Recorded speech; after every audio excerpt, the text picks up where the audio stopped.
Hey everybody, happy weekend. I was just coming through to let you all know that I have been in a very dark and gloomy space for the last week. Um, I'm dealing with a health issue of my own and a sudden health issue concerning my mom. And I want you all to keep me in your thoughts, keep me in your prayers if you can, if you will. I appreciate it. What's going on with me was kind of sudden. What's going on with her is very sudden. You know, she's not a sick person. She had not had extreme medical issues. She doesn't take a lot of medicine. This is just something that happened on the whim, very quick, no warning. I had to snap into action, give her CPR, keep her here with me. She was transferred to a facility and she's now on life support. So it's a very stressful time for me. I've gotten a lot of phone calls from friends, family who are concerned.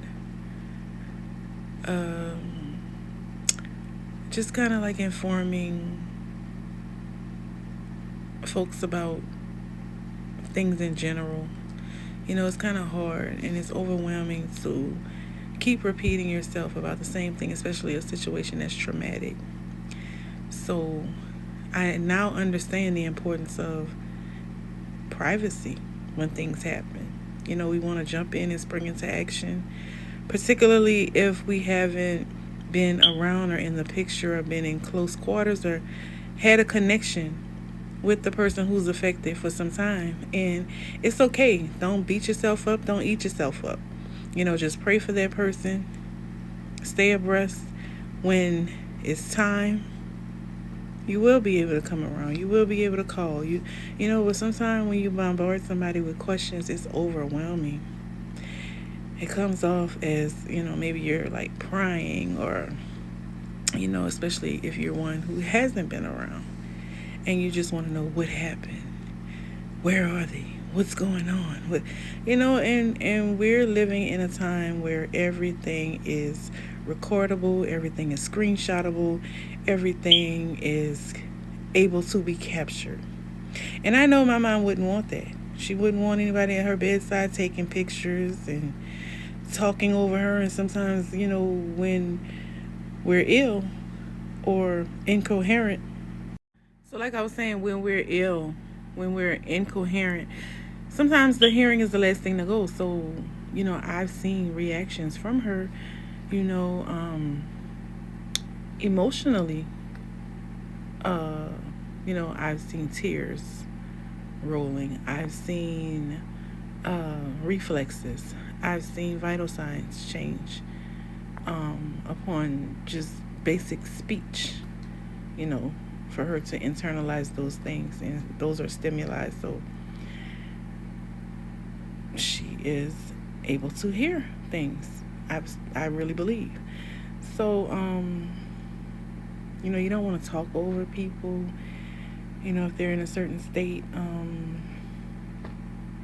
of incoherence, because they may be able to hear you. You want to observe their privacy at all times.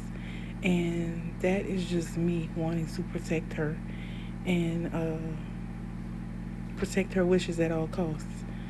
So we're not too much doing the visits from family and friends, just close family. It's a lot. And I'm in a very dark space right now because my mom is like my best friend. We're always together. She's done a lot to help me because I'm a very sickly girl.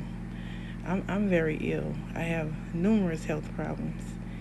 And no matter how you see me laughing, joking, talking, I just try to make the best of what's going on with me.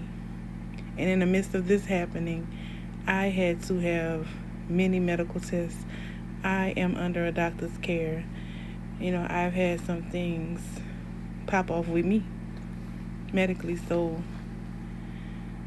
this is a very complicated time, and a lot is happening, but I know that God will get us through, and it's just a test that will come with a testimony. I miss my mom, I love my mom, and I'm being prayerful. Like I said, I had to perform CPR. It's what she would have wanted. She's on life support. It's what she definitely would have wanted. And I'm trying to make all of the informed decisions as I may and must. I was totally pissed off with some staff at the hospital. And it seems to me that they were partial, considering her age and some health wishes of her own, that they took it upon themselves to suggest that maybe everything shouldn't be. It's like they've taken it upon themselves to suggest that, maybe we should move forward and allow her to be comfortable, and didn't say the words about pulling the plug, but they said, why am I doing all this? Why am I doing all these life-saving measures? Why do I have her on a ventilator? Because it's what she would have wanted,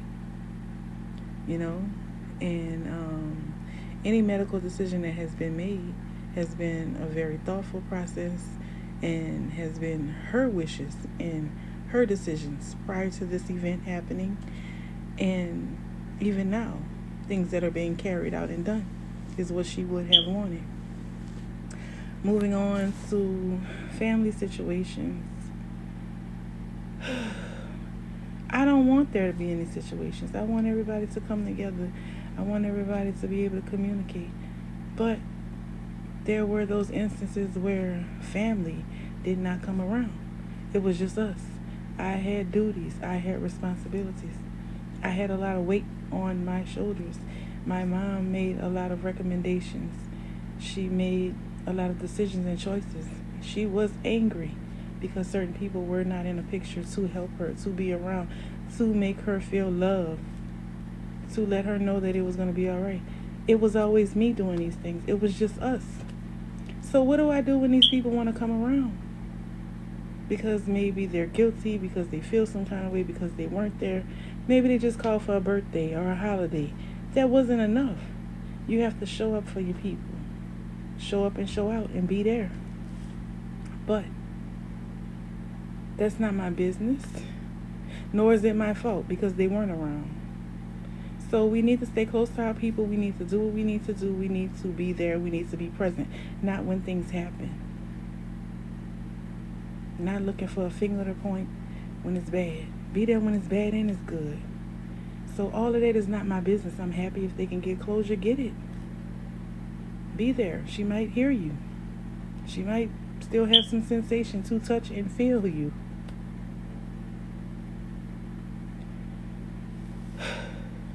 It's a lot. But I'm praying to God every day. And I'm sick. I'm not well. I got a lot of, without getting too much into my business, I have some neurological things going on with me. Nothing infectious. Nothing wild, nothing crazy. But, life is happening and, my health is failing. And I pray that the Lord preserves me so I can be there. So I can be present. So my mom and I can get through this. And it's not looking good now, but no matter what happens. So, I am so tired. I'm so exhausted. My brain is tired. And I wish I could be at my mom's bedside forever. I wish I could be there forever, but ICU has certain hours and rules and regulations, and you can't be there forever. Very tight, strict scheduling. So it gives me a time to, be there and be present, and then when I get out, and we're apart, it's time for self-care and trying to revamp myself so that I can get ready for the next day, and be prayerful and have my little time to regroup and do it again. But I'm so sad. I'm not in a happy place. This is a lot on me, and I just need support. I just need to know that, people are there, just kind words, you know, happy text messages.